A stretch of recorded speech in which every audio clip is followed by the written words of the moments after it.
Today's episode of This Week in Startups is brought to you by ZipRecruiter, your one-stop solution for all your hiring needs. Post a job to 100 plus job sites with one click.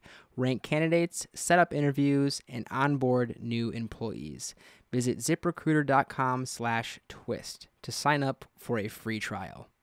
Are you a next-generation entrepreneur? Form an LLC, register your trademark, and protect your products with LegalZoom. Since they're not a law firm, you can get advice from LegalZoom's network of independent attorneys in most states. Get exclusive savings today by visiting LegalZoom.com and enter the promo code TWIST at checkout. Legal help is here. Hey everybody, it's Jason Calacanis, and today on This Week in Startups, we have two amazing guests. Ari Levy is here from CNBC. Jessica Leston is here from The Information. We talk about a number of stories, but three stand out to me. The first is a Google venture capitalist has said that Secret, the anonymous app which just went out of business, was the equivalent of a bank heist. Very charged, very polarizing language there. And he says the founders took $3 million off the table each, bought a Ferrari, and that he says it's like a bank heist. Then we get into the Apple TV. Will it arrive this Christmas? Will they actually make a TV? Jessica and Ari say no. I explain to them why they're wrong, and I believe they're going to make this television set. It's a very interesting discussion, a lot of leveling going on. And then finally, we talk about the Google Game of Thrones that's going on right now. Who's running the company? What is their strategy? Are they losing to Facebook? What is going on over there? It's a lot of musical chairs in terms of the senior people, and a lot of different projects going on, and a lot of competitors starting to nip on their heels. It's an amazing episode. We get into a lot of details about the media business, a lot of inside baseball, a lot of tech news. Stick with us. That's what it's all about, man. They said money is the root of all evil. What? Funny how it feeds my people. Yeah. We ain't gonna live like equals until we get the money, spend the money, and defeat you. Yeah. Money is the root of all evil. What? Funny how it feeds my people. Yeah. We ain't gonna live like equals until we get the money, spend the money, and defeat you. Hey everybody, welcome to This Week in Startups. I'm your host, Jason Calacanis. You can find me on the Twitter at Jason, and this is the show where we talk about entrepreneurship and technology. We do a lot of interviews on the show, but we also like to do a news roundtable.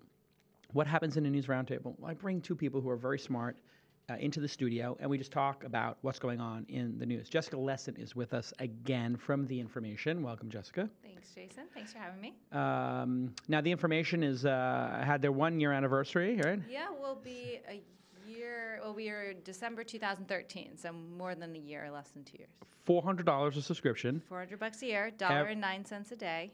Okay, gotta get it to the, yes, so you can make these VCs realize how cheap they really are. Yes. VCs subscribe, big companies subscribe. Entrepreneurs. Are entrepreneurs subscribing? Absolutely. It was a question going in, for sure. That's why I'm asking. That's the perception that entrepreneurs don't pay for news or don't care or don't have any money, but we have a ton, and I think some of that is true. Some of that is true too, but they're very ambitious. They want to be in the know. They have to make a lot of decisions. How many journalists over there at theinformation.com? Journalists, we have 6. 6? Yep. And they file once to twice a week, it seems. Yep, exactly. And you do your roundup every Friday? I do a Calm Friday, try to report where I can as well. Yeah, and the thing I like best is this survey you do. Thank you. So you have, I think, 2,600 subscribers now. That's where you say it's a little low or a little high, and then I can start triangulating the number. I'm a journalist. I know. You know my tricks? You know that trick? We've said thousands. Okay, so you got a couple thousand people in this thing, and then you send them a survey. Yes, once a month. Once a month, and the survey asks the question: which of these companies are you bullish on? Yes. And which of these companies are tanking? Yes, we specifically say more optimistic or less optimistic for right. Like which one of these companies are effed? Yeah, exactly. And which one do you want to invest in? Yes. How many companies do you do in this? So I think it's about 12 private, 12 public tech, and we want to expand it as well. And it's fascinating because is it anonymous? Yes. I mean, we could. By the time I see the results, it's anonymous. It's anonymous, but of course, it's our subscribers. You're logged in, so you could go backwards and be like, "Oh, this guy's talking up his portfolio, or she's talking down her competitor." Yes, we could see that. Do you take those out? We don't take those out. But we do have a big enough sample size that we probably wouldn't care if one, Right, because I'm saying, like, if let's say you have a it's bunch of... also change over time. So we ask people specifically, are they more optimistic or less optimistic than last month? Well, I'm not saying that I took the survey. Yeah, I know. Now we're gonna I'm looking at everything. I'm like, am I an investor in this or not? Yes. And do I like this person or not? For me, it was like, you know what? This person won't come on the show. Their company is. I am not optimistic about this company if they won't come on this week. It's pretty interesting. I mean, it follows, when, for instance, like Uber generally has a very strong sentiment index, but if there's a big bout of regulatory concern or something like that, we will see a dip. A little dip, and we actually usually see it. We also ask for the overall economy and the overall tech sector. And where's the overall economy at? People are bouncing along the ceiling. They're optimistic. They're not optimistic. Do you remember percentage-wise, generally speaking? I wish I could know the exact numbers. So basically what's interesting is the overall economy in the tech sector, overall economy was higher than the tech sector for a while, and now, so I think comparing the two because is most interesting. But there's optimism. I mean, these are all, the way we calculate it, we come up with a score. They're all, way above 50% in terms of being optimistic. And the company that was the most beat up and people were the least optimistic of was? Not exactly. Historically, it's been Square. Yeah. And Twitter, so Twitter we started this at about end of last year. Twitter had a couple of very bad months, but last month showed a big increase. Well, Adam Bain went to town. Adam Bain was like, yeah, let me just make some money. I also think Periscope, yeah. So where's the cutoff? Okay, let me introduce my next guest. Ari Levy is here. He is at Levy News, and he is, of course, a tech reporter for CNBC. He did an excellent piece on the Tenderloin here, or the Twitter line, as we call it. We'll get to that in a minute. But you had a question for Jessica. Oh, I was just going to say, or ask what's the cutoff between, or at what point will you add a public company? I think we can add them at any time. The key for us is just sort of, we want to make sure we have as much data over. They're really cool in the comparison, and so you won't drop people off. You may just keep adding people. I think the goal is just to keep adding people. Now that we have the tech up and running, we have 3 engineers. We've changed the charts so they're all interactive and much cooler. Genius. But I think what we'd basically use is we want people to have an opinion about them, and not that many people are going to say like open table, whatever. And so, are you able, other than just the macro data, are you able to look at what people are saying about the companies and draw trend lines over time? So we look at, there's lots of fields to add comments. And one of the most interesting things we do is we also ask subscribers to just ask us questions. And we get, amazing questions and story ideas and fodder, and then we go and investigate and write about. And so we do look at the comments, and we use them for color about trends. And I see you took a little page out of my Launch Ticker book, and you have curated comments now. Very well done. Yes. Talk about that a little bit, because I got invited. I feel very special. Yes. Well, we want you. I don't think you filled out your bio yet. So no, I'm a little bitter about you stealing my idea. I'm kind of deciding if I like it. I think you're the first to have invited on I was the first person to do it. Okay, fine. I'm actually willing to give you. We can just. I need to get a little credit for something. Can we put that in your bio? I mean, we should put that in your bio. We'll just put the first person. It's all good. But actually, that's a little publisher to publisher. Well, we know you're getting credit for predicting Apple TV already. I know.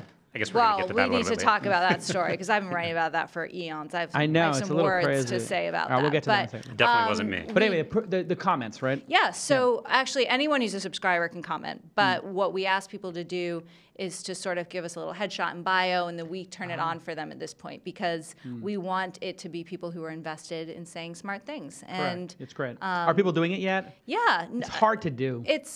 People are busy. People are busy. We find I get a lot of requests from people who want me to edit their comment before they post it. They're like a little self-conscious. They're not of the Jason, fire first and let the chips fall where they may. But so we of course do not do that, and I think we need to make it feel a little more accessible to people so that they don't. Yeah. But it's a hard thing. I mean, it's this commenting thing and building community. It seems very good. But the busiest people who have the most ads sometimes say the least, and then the people who have the least weight have just talk too much. Yes. But I think it's interesting. I mean, when you have, in the thousands, not tens of thousands and hundreds of thousands, you can have a conversation and you can, we'll soon add tagging other subscribers in the comments. Yeah, and that like kind of Product stuff. Hunt does. That stuff works. You get a little bit of, Go ahead, Ari. You were going to say?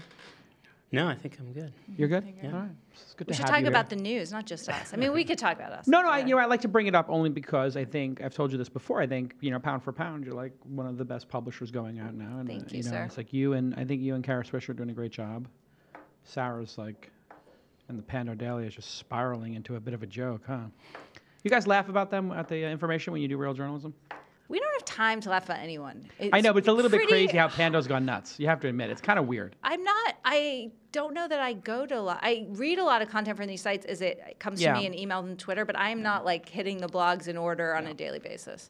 Yeah, they're just like, it's a little bit weird. Like, they do a good job on this investigative journalism. They get about 60, 70% there. And then the last 30% is Paul Carr yelling and like this I did ridiculousness. think is Paul the one who did the piece about why are people afraid to write about tough things about Uber? Did that come out this week? Well, I think that's probably like a daily column for him. Yeah, but I mean, that was one that rang true to me in terms of, if you look at, this is a broader topic, but how reporters are covering startups and private companies and public companies that have PR machines that are just in hyperdrive all day long, You need to have some people who are independent. I do agree with that.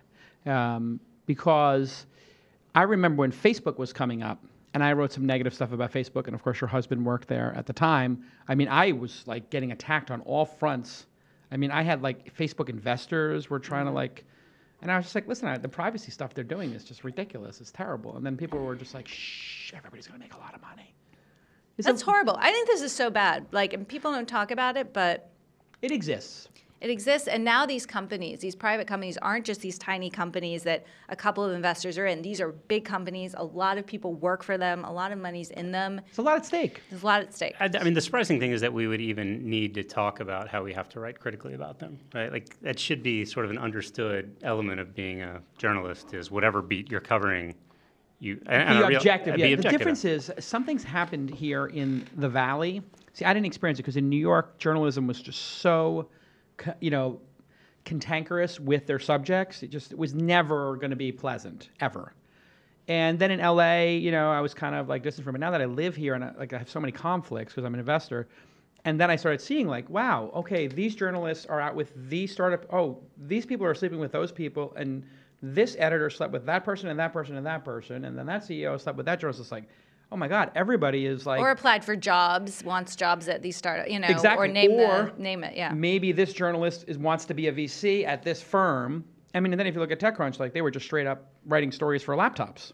And like, I really think actually TechCrunch is the one that sort of took it down this road because when I worked with Mike, he was very much about the favor mill. Mm-hmm. I mean, he didn't admit that it was the favor mill, but he admitted that he had conflicts everywhere. Well, he admitted it. I mean, I was his partner. I mean, he admitted it very clearly. He's like, we have to write good stuff about these people. Yeah. These people are sponsors, or these people are, friends. But they definitely had this attitude of, we're not here to cover journalism we're not here to cover these companies objectively.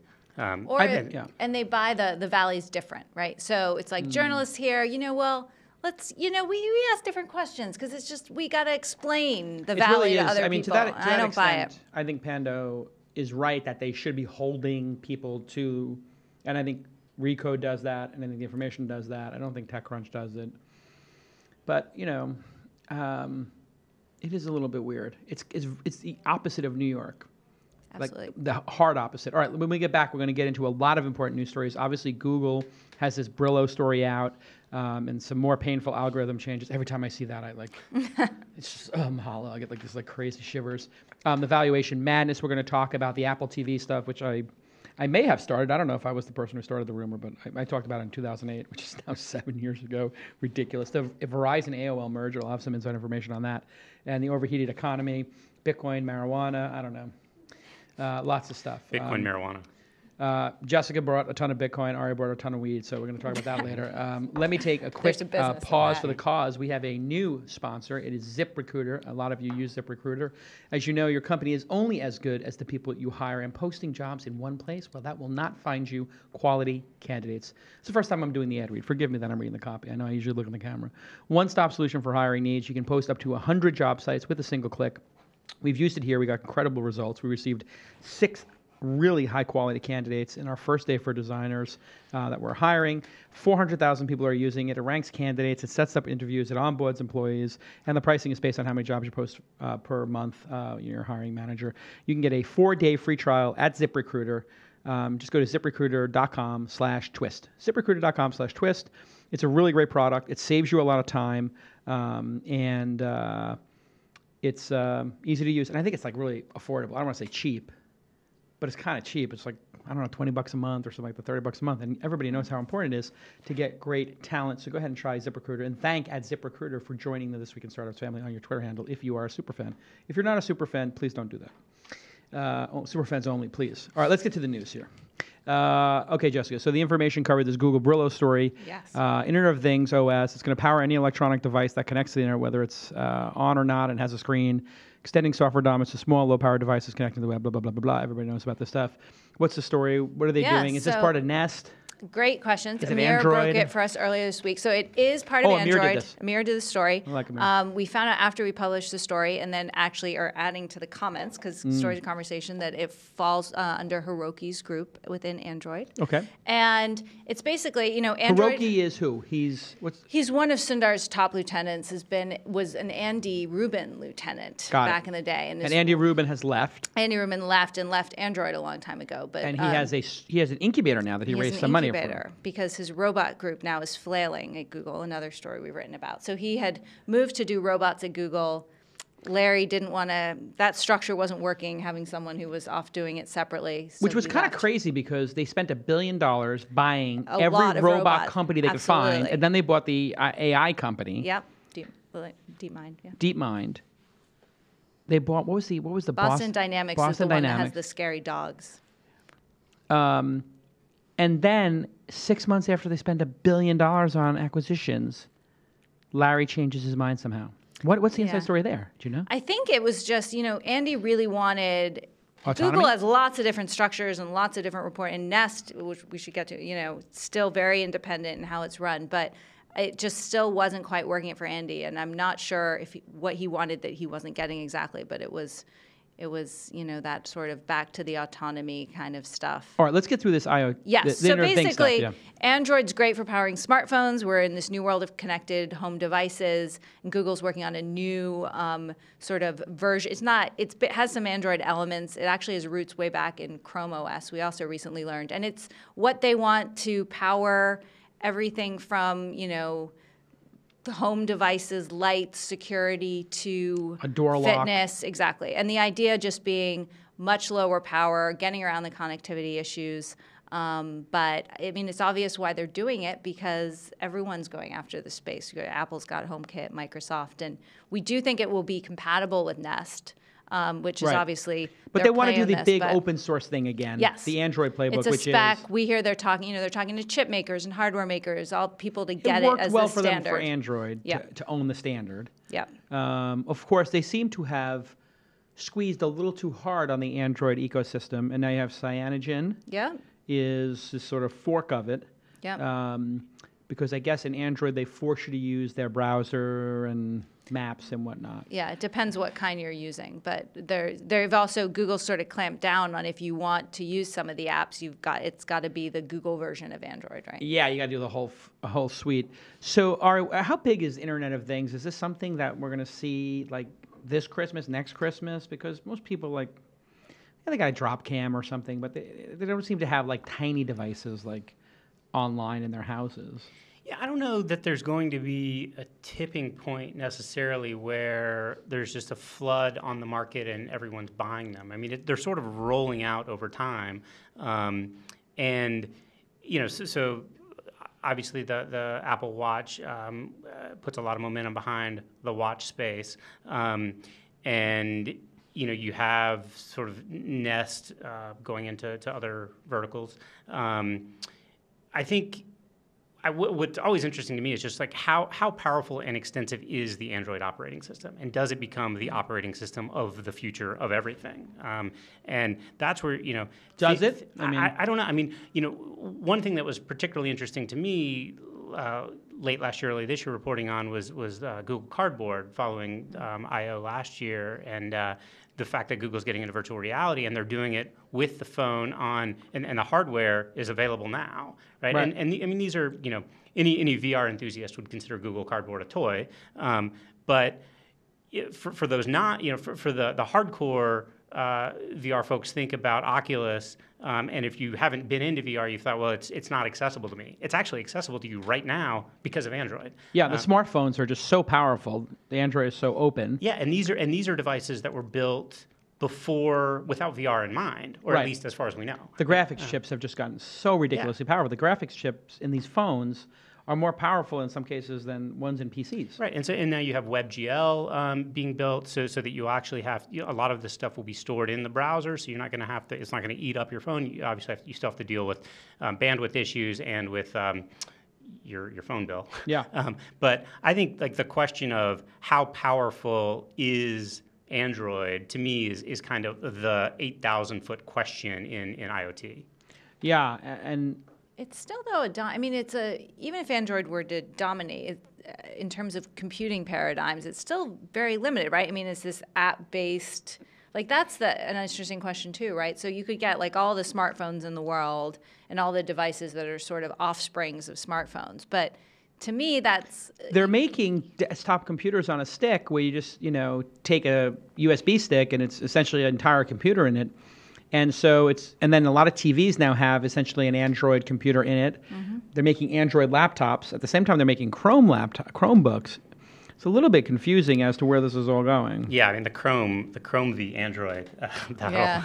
I don't know how that plays out. You probably have more insight in that. It just seems like that these things will all be merged. And I mean, one way to look at it is what's going to come next. And I'm sure there'll be elements of both. They have a whatever comes huge next. tolerance for ambiguity at Google. A ton.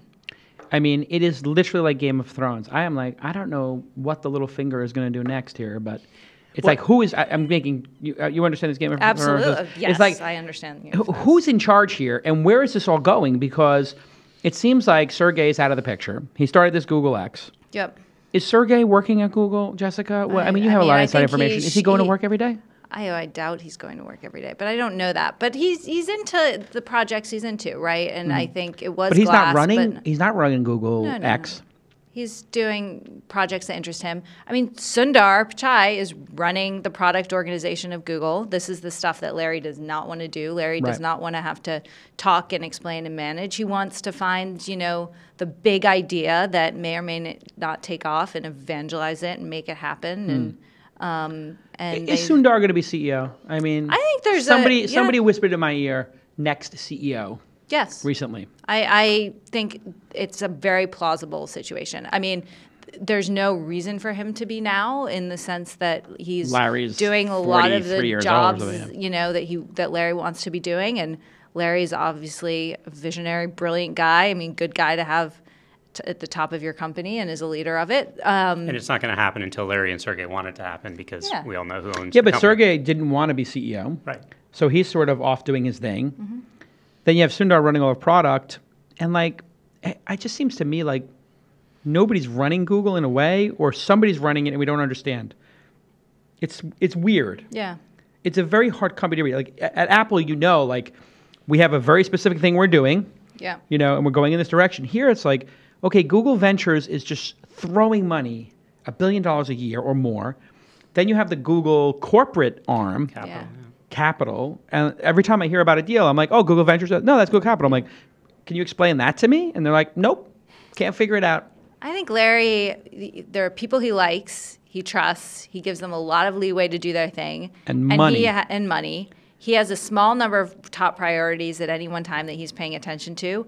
And, you kind of hope that the ship stays together on the other stuff. And, one concern I can see, right, is if they're not figuring out what's going to replace search revenue. I mean, there are business things they need to focus on. Is there an Achilles heel here, Ari, do you think? Are we going to see them, maybe they're paying attention to life extension, singularity, robots, AI, Internet of Things, and they're going to lose the advertising war to Facebook?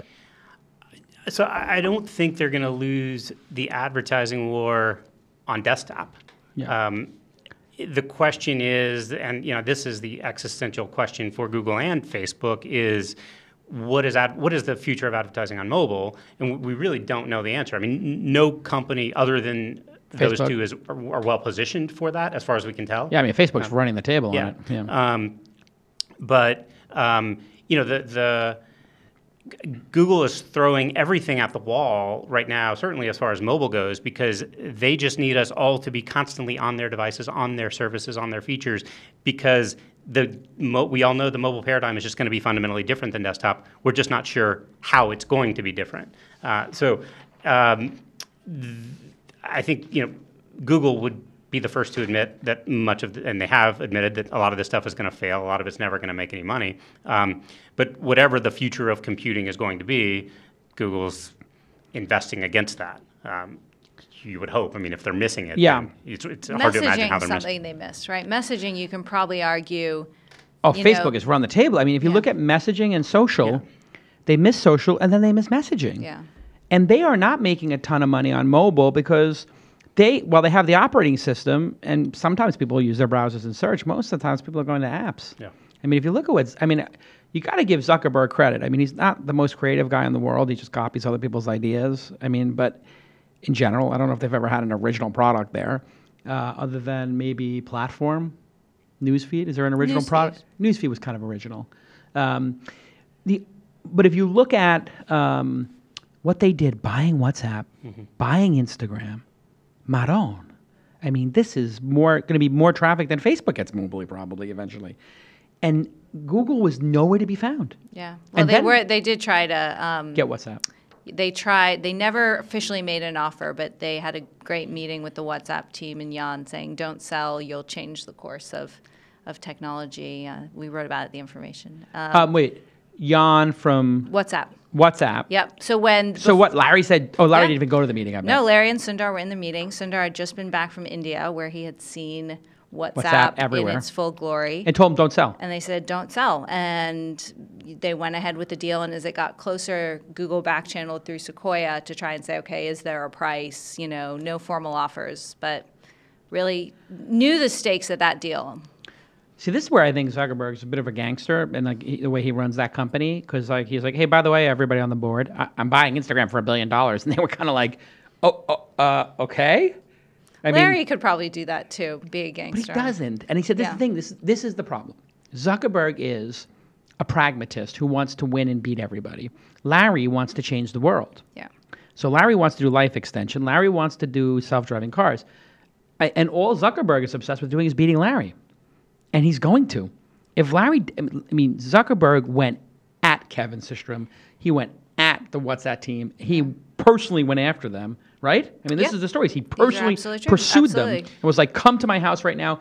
Let's go to a Fresh Yogurt, whatever it was. Well, I think it's hard to play devil's advocate for Google, too. I mean, you've got to, it's probably hard in the moment to know. I mean, the things that move the needle for your business are so big. There are things like connecting the whole world with internet or something, right? So if you're a Larry, your job, you can't chase every whack-a-mole new thing that comes up, right? You've got to know, okay, this is going to be game-changing, and keep your eye on the bigger stuff, because that's what you have to do to grow. Yeah. And so I think Instagram in particular, after that, Larry went to Don Harrelson, who was running M&A at the time, and said, never again, never let this happen again. We were surprised by this. We didn't know about this. Like, we've got to be more in the game.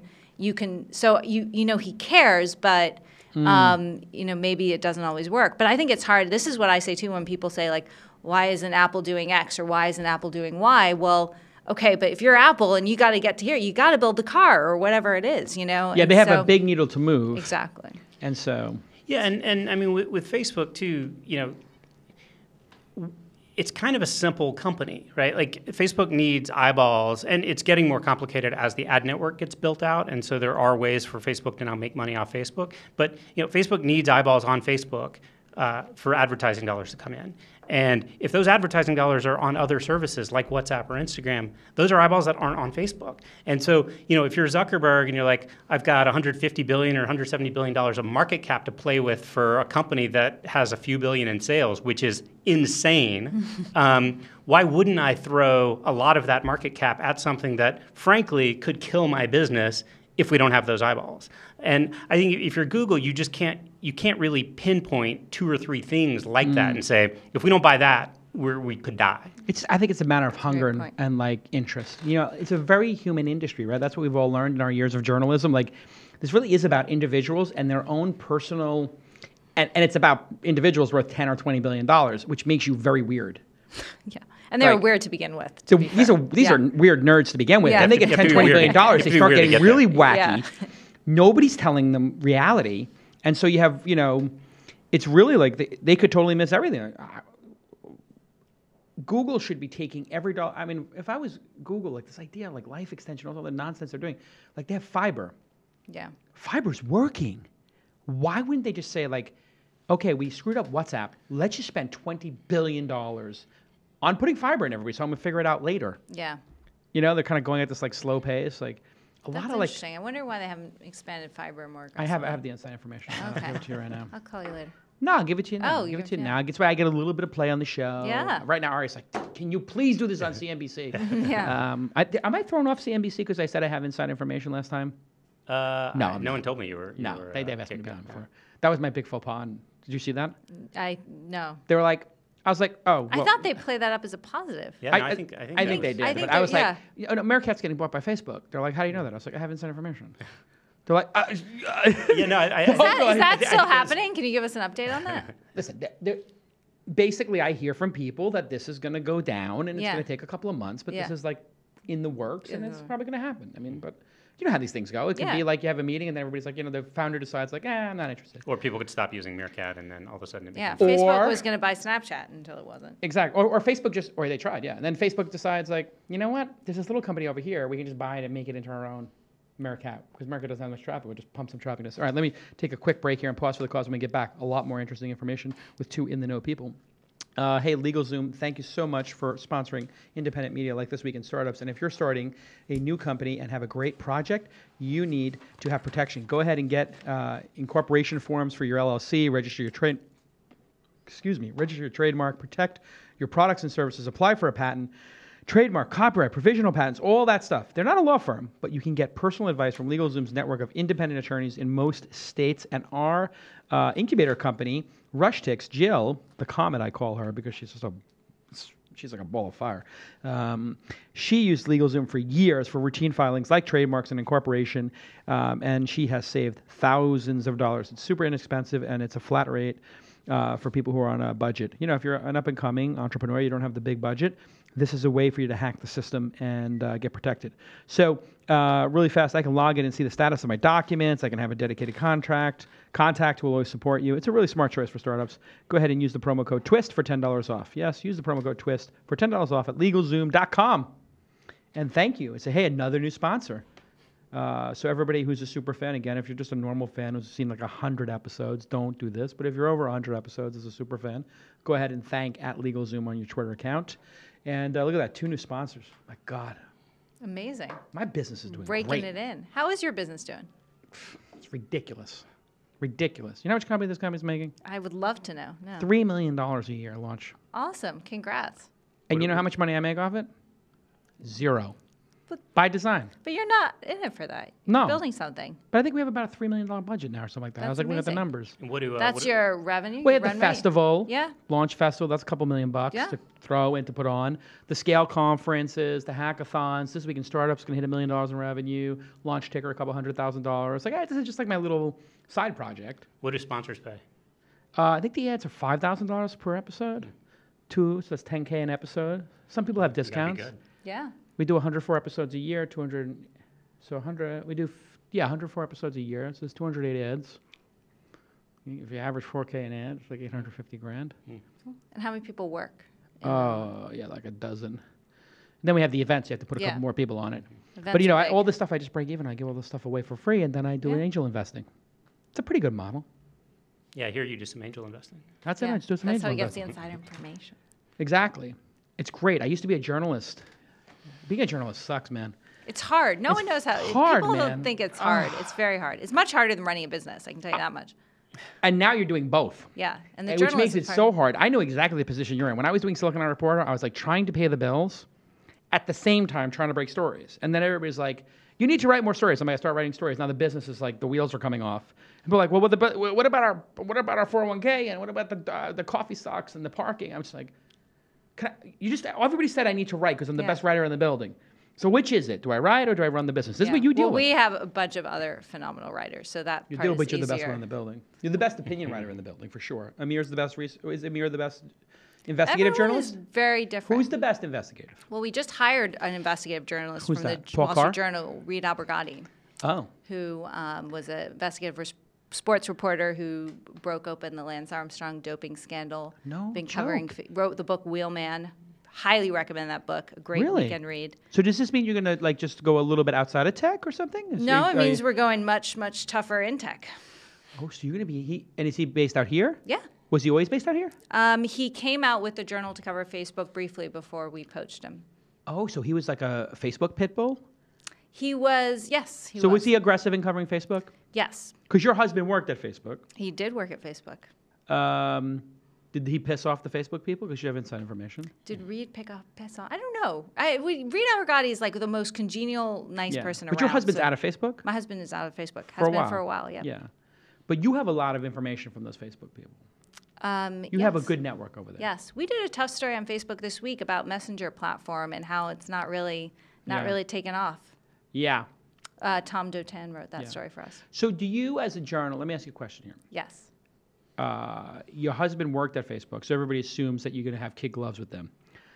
Obviously, you're not. Do you go a little bit harder into them just to prove the point? Like, did you go a little 10% harder? I just stay away from Okay, it. so you So keep we a have distance. Martin Pierce is our editor, and he edits You the think stories. he goes a little harder just to make sure that you're protected? Like It's, nobody ever it's the right insinuates? question to ask, and I don't know the answer. But when I was at the Journal covering News Corp, Oh, boy. it wasn't. You never heard from the top about how they wanted the News Corp covered. It was everyone guessing how they thought everyone Right, this wanted big News Corp leveling. covered. This is like that's the problem in terms of bias and all of that. It's Is the how leveling. people respond. And We call so- that in poker leveling. leveling. Okay. Do you know what that means? No.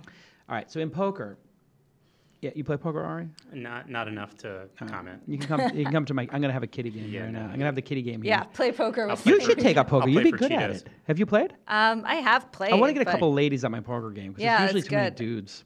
I'm gonna start like a low stakes one, like $200 or $500. Just like easy, people can come and lose money, not worry about it. So anyway, what leveling is if we're all poker players, and we all know that leaning back in your chair, Yeah. in the books is a sign of strength, Yeah. right? Okay, so we know it's a sign of strength. So I'm gonna do it. Yeah. And I have the best, and I'm not that I'm bluffing, so I'm not doing reverse psychology. Okay. I'm now doing like double reverse psychology. I know we all know Yes. that that's strength. So now you have to guess, Is it- am I effing with you that this is like uber strength? Or am I double leveling you that this is uber weakness? And Interesting. what if I like do this, and then I go put my hands on my chips and I pull them closer because that's weakness? Hmm. Right, so there's all these tells and stuff like that, and the people are just leveling each other. And what happened in the last hand and what happened in the last game? Yeah. You just like gets crazy, and basically God, you go mad. You go mad, You basically go mad. and hopefully you win. Exactly. All right. No wonder I'm terrible at it. Let's talk about Apple TV for a second because this is something, Ari, and you just did a story on this. Not really. I mean, Not for a while. I didn't break any news on it. So either it's dead or it never was. What are we specifically? Are we talking about the television? Are we talking about Okay. the TV service? Are we talking about the box, the new Exactly. box? Exactly. So obviously there's Apple TV, the little box, which is like a Roku, and they're selling a lot of these, and it's very popular. Everybody here has one. You have one? I use Roku, but You use Roku. Okay. So everybody has a device like this. They're wonderful. They're delightful. Broadband. It works. But obviously an Apple TV, a full-fledged TV that you put on your wall that instead of having an LG logo like the one behind me, you have an Apple logo. That's what we're talking about here. And then, of course, that would have some sort of services built in that would unbundle cable, which was See, in I think the plan for the past several years has to do that service, but with some sort of box.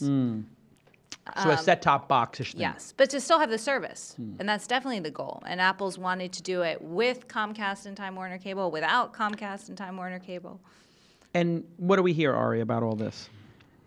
Yeah, I mean, so Well, what does your gut tell you well, based it on hasn't Apple's... made much sense for them to do a TV for a long time. I mean, it's kind of a senseless piece of hardware that I mean, there is nothing more commoditized in technology than televisions.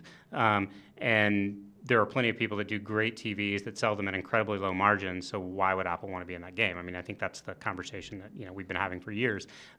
We know they have a box, so are they going to get out of that? Why would they get out of that business? They've got a good box.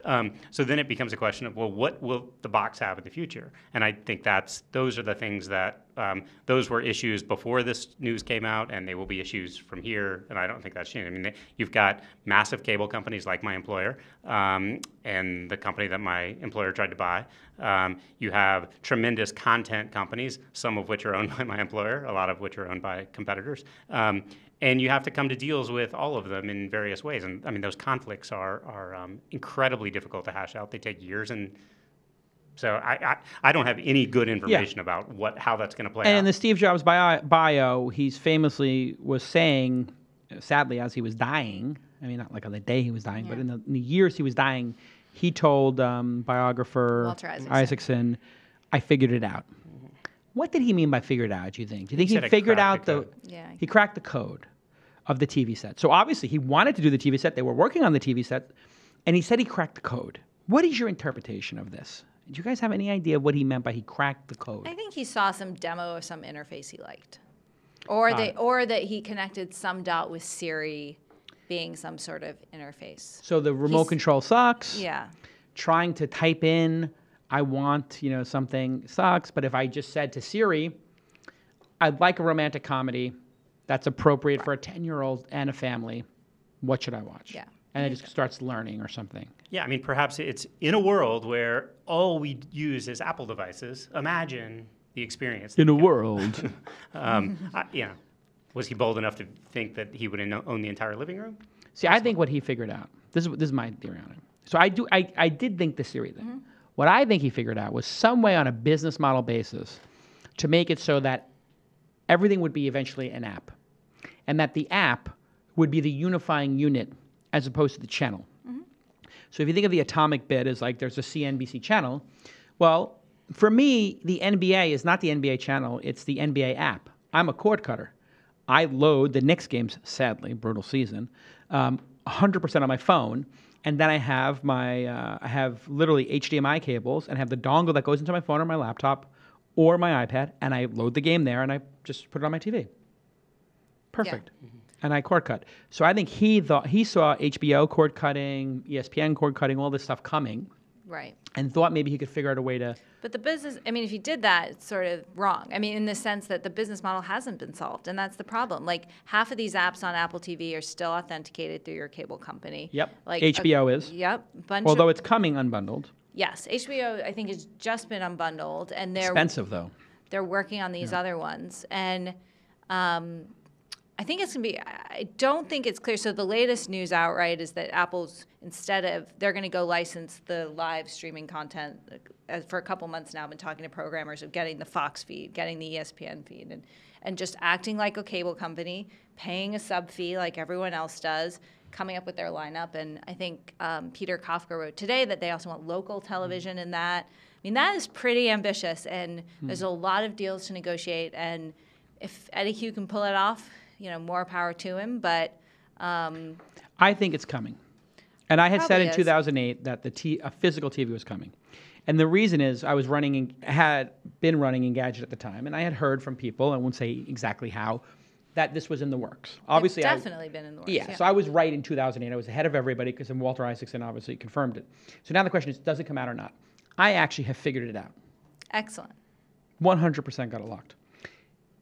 Everybody here knows that there's Retina screens, right? There's an incredible resolution. They came out with this little cylinder, the Mac Pro. I bought it. Mm-hmm. Incredible. Pretty powerful. Powerful, ridiculous. I'm an idiot for buying it. It was expensive, too. Yeah, I'm such an idiot. And I tweeted Tim Cook about this. He didn't reply yet. I don't know why, but... he will after the show. He will, probably. And I buy some 4K monitors. But there's no Apple 4K monitor. So this is stupid, right? Like, why would they... Why would they release a computer that uses other people's monitors? Oh, no, you can put the old cinema display. We're really going to buy a cinema display off eBay or something? Are you kidding me? Or I'm going to buy the iMac with that? Then they come out with the iMac Retina, which is like a 5,000 pixel screen. And it's like, wait a second. I just bought that thing for $3,000 without monitors, and you just released one for $1,600 with a better effing screen and a computer. I could buy 2 of those for that. So, of course, I bought one of those. I have that at home. You use that as a TV? No, I'm using it as my desktop. It's an incredible resolution. And then I was like, wait a second. This thing without the guts in it would be the monitor for that. So then I start going on the boards, and I'm trying to figure out how would you ever use the 4K resolution cards to get the 5K. And I find this whole discussion of people can't figure it out. They're like, maybe they're going to bond them together. You put 2 4K exports, and you can make 1 5K monitor. Anyway, the point is, they had to come out with that thing because they were losing the video editing market. But they're going to come out with a new Apple Cinema display. It's coming. The Apple TV costs nothing, right? It's $50 now? Yeah, I think it's 50. maybe. 69, it's Right, cheap. yeah. Producer Jackie, look it up. Take a look. Anyway, so because that is free, why wouldn't you put it into every monitor you sell? So even if you buy that for your Mac Pro or you buy it for whatever, it'll have an Apple TV built in. And I don't know if you have seen the LG widescreen monitors, but these are becoming all the rage. LG has a widescreen monitor. It's almost the width of my arms. It's probably about... Is it right behind you? No. LG makes a computer one that's literally, they call it like super landscape. Anyway, maybe Jackie can tell me on the text here. Those are going to become like the standard for video editing. Because if you think about when you're editing video and you have the timeline, it literally makes your timeline 50% longer. Totally. And then when you have browsers, you have like 4 browsers. It's like, can you imagine as a journalist, you have, you know, TweetDeck and half your screen, right? You got your Slack room or your HipChat room, you got your browser, you got your Evernote open. It's gorgeous. So I'm then literally... you don't get any work done, but that's a different... Whatever. But I mean, you feel like you're in the minority. So that's going to come out. They're going to come out with an ultra widescreen monitor because people are going crazy for it. That ultra widescreen is going to be so big that you'll either put it on your computer, it'll be curved probably, or you can put it on the wall. And there will be no margin on it, except they will then have your living room, and this has a huge margin, and this is the remote control for it. So you can't have the TV without this. If they don't do it, then Samsung does. So I was at Samsung this week. Samsung has a really good smart hub now. It's sucked for 5 years, and now it's pretty good. And Samsung, from what I understand, when you turn the TV on, is going to show you the smart hub, not plug in an HDMI cable. I mean, that's how dumb. Yeah. Like, they were thinking about the last couple of years, like when you turn your TV on to Samsung, it's like plug in your HDMI cable. And it's like, Apple's going to just show you ESPN's logo. Yeah, and get your... And get you in and say authenticate. And when you know what's going to happen? When you walk up with this, you're going to walk up, you're going to tap it on your screen. I have my iPhone in my hand. Or something to that effect, because I have this new technology where you get close to it, it connects. You're going to connect. Your entire iTunes library is now going to be connected. So imagine I'm at your house. I have Game of Thrones Season 2. Yeah. I have Netflix. You have Hulu, whatever. You just walk up and like, okay, yeah, I'll throw my ish on your screen. Ish is a way to say S-H-I-T without. It's big in the urban community. And what do you think about my theory? I think it's a great theory and probably going to happen. I'm not sure if it's their total plan for television. I think it's one aspect of it. So what would they add to it? The Well, unbundling thing? I do think they want you pay them $100 a year and get your cable service. I mean, that's what they're out there trying to line up the deals to do. So you pay Apple to get Comcast cable package. Yeah, well, it's not coming from Comcast. They tried to do that, and Comcast said no. So now they're going out and they're going to pay. Going to go to individual channels. Yes, they're paying Fox. I mean, they're talking about paying sub fees like what a Cox or like mid-sized cable company would pay. They're guaranteeing a certain number of subs. I mean, they're trying to get into that business. Oh man, that's going to be like letting the hen in the hen house. I also the fox in the hen house. I know, and what's interesting is when I talk to programmers about it and I say why, they say, well, Apple's going to save the bundle, and I think that is a very misguided approach. But 2 of them have said that to me. So what do you guys think? So anything you want to add to that, Ari? No, I was just saying, now tell us about what Comcast is doing as an official representative. Clearly, I have inside information on that. Yeah. No, I was just thinking as you were talking that like now we're in a game of leveling with Apple. We're basically leveling Apple, right? Like we figure out what the hell's going on over there. It is quite fascinating. What do you guys make of Facebook sharing revenue for the first time in their 10-year history? Is it 10-year? They're 10-year-olds now, yeah? sure, Ish. They never shared a dime. Not only that, they screwed over their partners how many times? They screwed over the game developers first. Well- then they screwed over the people with pages who paid for likes, and they couldn't reach the 100,000 likes. They only reached 5% of them. They had to pay again. So they screwed over page people, which were a combination of companies, brands, and publishers. They screwed over the games publishers. They took Zynga and everybody off of the feeds, moved them down with EdgeRank, whatever they call it. Now suddenly they're like, not only are we going to let you post your articles in full on here, so it's faster on mobile, we're going to give you 100% of the revenue? Well, first of all, I do think it's not that Facebook has never shared revenue. I mean, they did share revenue with Zynga and the other game developers until they kicked. I mean, it was a 70-30 split. Oh, that's true, actually. It is interesting because Zynga That's how had Zynga got all of their revenue. Yeah, because Zynga was originally had their own virtual currency. Yeah. And then Zach was they like, used hey, credits. by the way, you can stay on the platform, but you got to use our currency, and we're going to take 30%. Yeah, so Facebook had a huge, they had a huge effort to actually build a currency. Yeah. But So that's true. They did share revenue. Okay, you're right.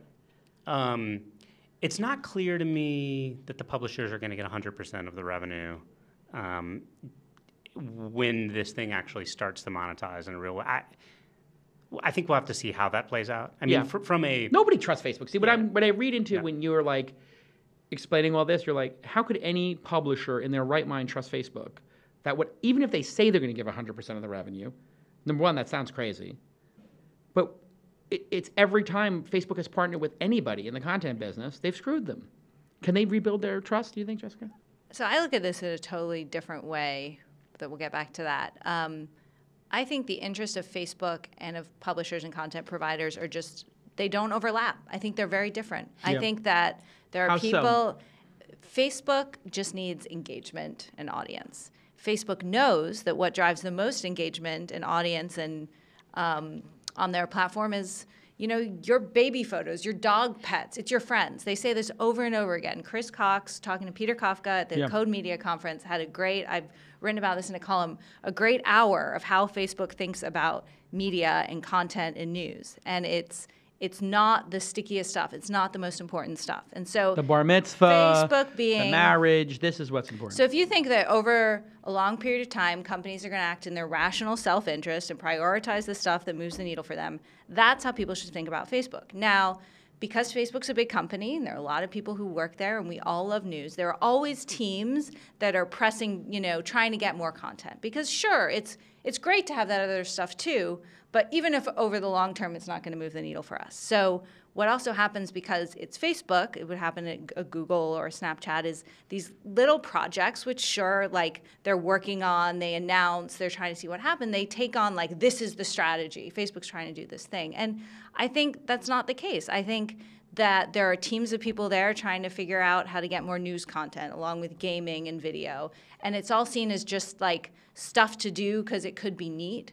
But the idea that it's marginal to Facebook, I think it should be, I think publishers should experiment, but they should never dupe themselves into believing that there's any sort of potential for a long-term alignment because Facebook's not saying that. And so I think it's yet another case of publishers getting distracted by a shiny new object that isn't going to move the needle for their businesses. What should publishers focus on most? Building a direct audience. Yeah. Building the people who want to get emails from them, who value their content, who are engaged in their communities, and knowing who those people are, understanding, getting data. I mean, that's why we're a subscription business. We're not subscription. Do you use any because of the tools? bills. Like, do you use like Marketo or HubSpot or anything like that to understand the consumers better yet? Yeah, we use Mixpanel a lot. We use custom analytics that we've also built. And so publishers should focus on building something that's unique that people actually want to come to, and instead of chasing eyeballs wherever they think they are. All right. My alma. Oh, you want to answer that? Or I mean, I have a slightly different take, which is I think publishers missed Web 1.0 in a bad way. We know that. Look at the market caps. Right? Publishers missed Web 2.0 in a pretty significant way. They thought CPMs weren't going to collapse, and they did. And they seem to have missed video. Publishers missed Catching a up. lot of stuff online. Most miss social, not Huffington Post though. Well, and so I think the idea that Facebook drives a lot of engagement for online publishers. I mean, it's more than I thought before I went to CNBC. What is it at CNBC? 20, 30%? I actually don't know the numbers, but It's double digit. I thought that that Twitter was much closer, that I just use Twitter more. But it's a surprising amount of engagement from Facebook. And I think if you don't participate in something that Facebook is doing as it pertains to content, you run the risk of actually alienating Is there your any audience. example of that? Like, so has any publisher become less relevant because they didn't, they were quick to ignore, didn't pay attention to? The new flavor, the new medium? Yeah, I mean, Well, I mean, if you it's look sort at the this, growth like- of BuzzFeed and Huffington Post, you would say that, and Business Insider. I mean, if you took Business Insider and Wall Street Journal, Business Insider is now the largest business publication. Well, no, it's not. In By terms page of, views. Right, but in terms of Revenue, it's not. Right. And so, I mean, if you're the New York Times, you can look at BuzzFeed and say, oh, I wish we could do that. Or you could think, but wait, we're the New York Times, and to grow our business, maybe it doesn't look like doing what BuzzFeed's doing. But there I was think something New York about Times this. has been trying. I mean, whether they've been effective at it or not is, a reasonable question. But they've certainly been trying to do things to increase engagement and revenue. It's just not really working. Well, you know what the thing is? I don't think they're willing to sell at the editorial. And let's face it, this social stuff is bullshit. And they shouldn't be willing to sell at the editorial Of course if not. they don't want but if to, you right? want Like, to, if you want to get more clicks, I mean, how many times have you been pitched on? I mean, both of you, all of us, both of you. How many times have you been pitched on somebody saying, "Let's test 5 different headlines. Let's figure out the click-through rate, and I have software." I don't know how many times you've been pitched on this. People have been pitching me like, "Hey, we have software for Inside.com and for whatever, or invest in it that lets you A/B test headlines." And I always say the same thing to them. Why the fuck would I want to do that? I'm sorry for cursing on my own show. We got to bleep those, I guess. But why the F would I want to do that? I want to have the most accurate headline. Yeah. Or you can actually, I mean, headlines are really important. You can also be really smart, and like there are things as great headline writers as well. But it I just know, but depends if what you're up business against the you're in. headline- That's why it's the up against part, right? This is why you have to decide what you want to be, what you want to move the needle for your business. There are excellent businesses that are built off A/B testing headlines, but it doesn't mean that everyone should try to be in those businesses. Yeah, headlines are really important, and I think it's important that they're accurate, but it's important that people click on them because if they don't, the story doesn't exist. And so, like the number of times where I've written a story, where it's out there for 2 to 3 hours, it's not doing much, and we've gone back and changed the headline to something that is much sexier. Will you bend the truth to do that? No, not been the truth, but definitely have a brainstorming session with the editor about. Will you mislead? I don't think it's misleading. I think it's there. We'll definitely tease. Okay. We'll tease. But What's an example of that? 7 things you won't believe Jason Calacanis said on there. yeah, I don't have a great. With his iPhone. New iPhone, new iPhone, new iPhone. Well, no, I mean, it's just like if you look at like a lot of these publications, like if I wanted to maximize views on this, I could cut a clip and just be like, the editor of The Information, whose husband, this woman's husband worked at Facebook, Yeah, you could and do she that. covers them, and then you'd be like, don't Jason, cover Facebook. whatever, Yeah, exactly, but right? okay, don't get how us in does this trouble. how does this Yeah. editor whose husband worked at Facebook deal with the fact in her publication? Yeah. Like something like that, and then you'd Sure. be like emailing me like, Jason, why are you a dick? But You that would know, also like, be- wouldn't that you would be also- like, well, you would never come back on the show if I did that kind of stuff, right? Probably not. But it's also. And if I did it to you, like, you wouldn't believe what the CNBC But we're reporter says about asking the wrong Comcast's relationship with question, Apple. right? Because this is what gets me. This is what pisses me off. Because why not, as journalists, are we focused on writing just the good stories instead of trying to sugarcoat mediocre stories, right? And it's because most people are writing the same mediocre story, so you got to get your mediocre story to stand out. My favorite example of this is like, if you knew that. Well, so Microsoft and Salesforce, on again, off again, whatever. Yeah. Like, if you knew, whoever was first to break the story, that Microsoft was looking to buy Salesforce, that headline would have been Microsoft looking to buy Salesforce, right? Like, there's some, if you have a good story, you have Yeah. a good story, and you don't need to sugarcoat it. And so, is it important? Yes. Should publishers be mindful of how people are consuming? Yes. But by the time you're like taking reporters off what they're doing to get them in meetings to make sure that the story they published 2 hours earlier gets more traffic with a different headline, like that is wasted energy and value. Yeah, I think I have one more point though. I think. But hold that- on a second. You're spending time on doing these headlines. Yeah, because- what percentage of your time is optimizing headlines? It's 5%? Less than that. Way less than that. What do you think BuzzFeed or a BuzzFeed? They have whole staffs. I mean, it's Yeah. Okay, so on yeah. a dollar basis, for every dollar spent writing a story, or for every dollar spent by those businesses, how much do you think goes to the story, and how much goes to the marketing team to market the story? 50 cents, 50 cents, 25 cents, 75 cents. I don't know. I mean, you could approximate it by head count, right? And if you looked at like the That's true. people who were reporters. Although versus- I cut you off. Go ahead, Ari. So that it's a different model though, because with BuzzFeed, they're optimizing headlines for stories they didn't write often, and their listicles and their slideshows, and they're optimizing all of this stuff because they want to get as many clicks as possible on everything that comes through. For me, it's particularly with a feature story. If I've spent 2 weeks on a feature story and we put it out there and I think it's awesome and my editor thinks it's awesome and no one's clicking on it, you're damn right I'm changing the headline. And I'm going to think about what that headline is going to be because I just spent 2 weeks on a story that I think is some of the best stuff that I've done. Yeah. And so it's virtuous in a way. Yeah, if you spend a lot of time on a story that no one reads, the story doesn't exist. So the headlines are really, really important. But in it's those just 2 that they weeks should of be working on it, didn't you think about the headline too? I did, but I can't. I'm not a headline artist. I mean, I've seen. I get a really, and I often don't. I don't always know what's going to work, and my editor doesn't. I mean, you have to play with. You know what the secret is? Break your ish up into like 4 pieces. So do the main one, break it up into 4 pieces. When I was on Pando Daily with Tara Lacey, my vanity Google search for Calacanis was literally going off like for a 2-week period. It was like Calacanis on his dad's bar closing, Calacanis on Silicon Valley border, Calacanis on Arrington, Calacanis on this, I was like, oh my God, That's this the is Business so Insider brilliant. Well, yeah, they're like, here's a 5,000 word New York, here's a 10,000 word New York piece. And we're just going to take every fact we can and write a paragraph and optimize the headline. Here's our 7th piece on. Here's our 7th excerpt of Ashley Vance's Elon Musk book in the last 3 days. Yeah. He's not happy about those excerpts. But No, he's not. No, he's tweeted it, Blodgett. Really? Stop it. Yeah. He can't stop it. It's fair use. No, he didn't say you have to stop it. He said it's shameful. Shameful was the word he used. Really? Yeah. It's interesting. Yeah. Wow, that's a big story. Yeah. I'm going to see Henry Blodgett when I'm in New York next week. I told him that, but you know what?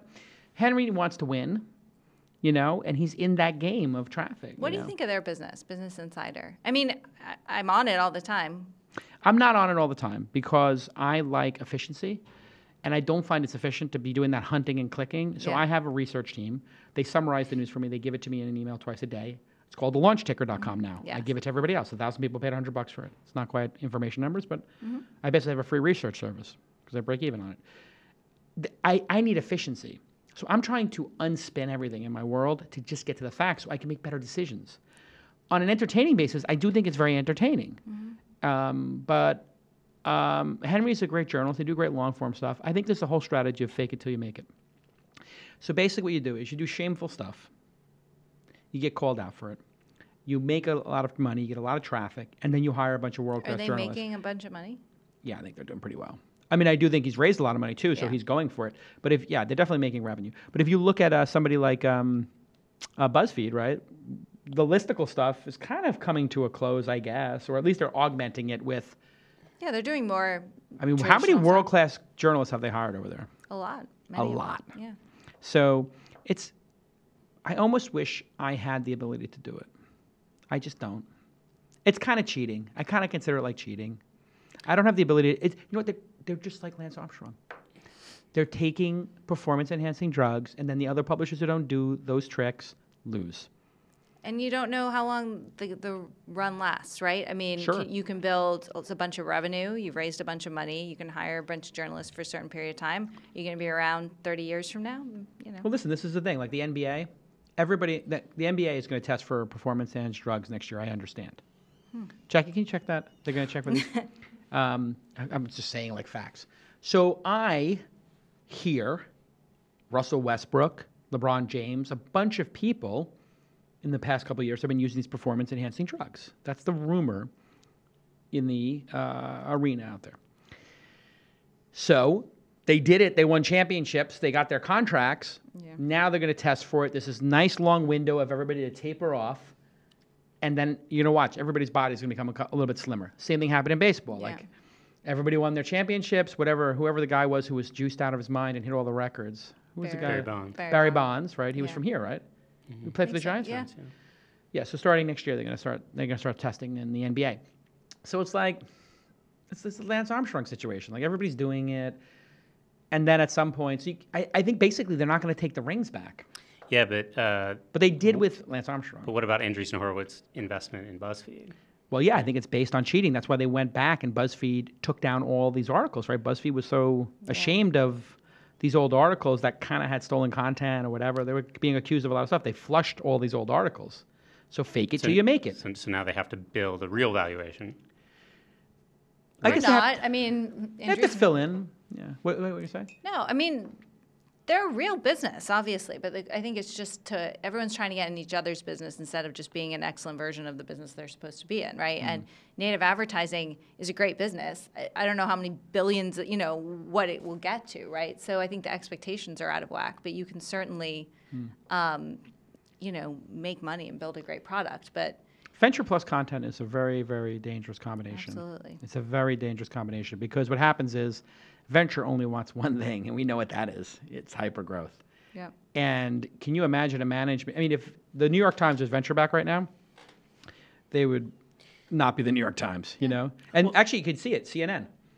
Like CNN became a joke for. I mean, CNN was this incredible bastion of like world-class international reporting, on and poor, just incredible people. And then they're just like, Britney Spears and, whatever for a couple of decades. And I think, if when you're asked about BuzzFeed, if the first answer you have is it's a great business, but not that it's a great content site, that's where you have a problem in the future, right? I mean, as a journalist, like you want the place that you work for to be thought of as a great content site. And you just don't hear that often. I don't hear that much about BuzzFeed being. That must be a very interesting thing because it's interesting. I had a BuzzFeed reporter contact me. They're like, "Can we get a drink or whatever?" I'm like, "Is this about a story? Like, what is this about?" I just want to get a drink. I was like, "I kind of know this move. I was doing this move 20 years ago. Like, I know you want to talk about Uber or something, and you're just trying to get me to have a drink with you, and then you're going to start asking me these questions." Like, no. But I'm like, they went from New York Times or Washington Post to BuzzFeed, and I was like, "Tell me about that." Like, why would you like? What does mom think about you leaving the New York Times for BuzzFeed? Right? I mean, I guess, but if you're getting paid, these guys from Fusion. Yeah, I'm sure they're getting. Do you hear what they got paid? No. $300,000 to $500,000 a year. We've seen that show. I mean, I was at the. I don't know if Journal that's true or when, not. No, I think they are, but there are many. How does a journalist get paid $500,000 a year or $400,000 if it's true, or $300,000 even? Yeah, I don't know. That doesn't seem like a good recipe for being around that long, but. It's bizarre. What did you hear about that? I haven't heard about Fusion, but there's the Condé Nast magazine a while ago. Portfolio Hired all these great editors and reporters from the Journal when I was there. They just doubled everyone's salary? They just doubled everyone's salary, and then lo and behold, it didn't work out. Didn't make the numbers work. Yeah, it was You know shocking. what the first episode cost? The first issue? I heard $20 million to get to the first issue. Yeah. Well. That's how magazines used to work. You used to spend. That was the MVP. $20 million. That's the last great magazine launch. Yeah. Yeah, that's a good point. It's really unfortunate. I think Warren Hellman was really onto something as he was thinking about the news business before he died. He had invested. I think Explain it was $5 who that million. is. What's that? Explain who it is. Oh, sorry. Private equity guy, founder of Hellman Friedman, local private equity firm. Famous for buying DoubleClick and selling it to Google, among other things. Also Levi's, but I won't go into that. But he had invested, I believe it was $5 million into the Bay Area News Group, which was the coalition between San Francisco Chronicle and Berkeley and the New York Times. And I just think there are some interesting models to think about in terms of news as a public service. Whether I don't think it's the only way to think about news by any means. I obviously work for a for-profit organization that's ad-based, and Jessica has a subscription business. But I think it's one way. Look at Consumer Reports. I mean, people don't realize this. It's a subscription-based service. It's a nonprofit. They buy the cars they use. They buy anything they're going to review. They buy. I wish that stuff was available freely on the web, but then they would have advertising. But it's. There are going to be other models. I agree. The information obviously is, pretty bulletproof in terms of there's no graph. I mean, if you start a conference business, then you're going to start filling the graph. We are not starting a conference business. Then you're going to start filling the graph. I mean, that was really there's where your headline, Jason. That's where you start seeing things get blurry. Why do you do the conference business? And then we should get to the news. My last question. I always love being the guy who threw the party. Great answer. I just love throwing a party. Yeah, great. So that's one thing. And I'm going to do a Bastille Day party on the 14th. And we're going to play pétanque, which is like bocce ball. So I want the information in CNBC to field the team. You can Sure. bring spouses as well and kids. Okay. It's going to be on July 14th. It's going to be noon till 6 or something. It's free. And you just have to bring 4 people Do you to have play to baton. dress in wigs or something? Like, Yeah, you Okay, can definitely good. go like a Louis the 14th thing and like Fabulous. try to like make it like let them eat cake and just try to make the world feel even better about the affluence of the valley. Perfect. No, we're not going to do that. But it's just going to be in the Presidio. I rented a field in the Presidio. We're going to play petanque and drink champagne. You're in? Yeah, You going to be here on the 14th? I'm gonna be in in a- if I'm here. It sounds awesome. Yeah. It's going to be a hell of a I party. think for me to field the 4-person team, I probably have to steal someone or two from Recode, but Whatever. do that. You get to but CNBC. Anyway, but the point is, I like throwing the party. I also like interviewing people. Yeah. On a pragmatic level, that was how I funded businesses previously.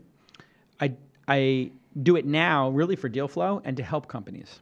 So I think as an angel investor, the way to be the world's greatest angel investor, which is my stated goal, that's my challenge. I want to be the world's greatest angel investor. I'd actually like to be the greatest angel investor of all time. It's actually my like double secret goal. To do that, you have to provide the most value. Yeah.